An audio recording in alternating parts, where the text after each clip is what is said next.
Hello everyone, welcome to సగ్గియమ్మ studies. ఈరోజు current అఫైర్స్కి సంబంధించి ఫస్ట్ క్వశ్చన్.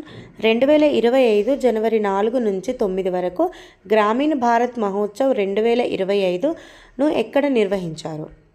ఎక్కడ అంటే న్యూఢిల్లీలోని భారత్ మండపంలో నిర్వహించారు. దీనిని ప్రధానమంత్రి నరేంద్ర మోదీ ఈ కార్యక్రమాన్ని ప్రారంభించడం జరిగింది. Building A resilient rural India for a Viksit Bharat 2047 అనే థీమ్తో గ్రామీణ భారత్ మహోత్సవంను నిర్వహించారు. Next question. భారత్ సీనియర్ పురుషుల జాతీయ football championship Santosh trophy 2024-25 season విజేతగా ఏ జట్టు నిలిచింది?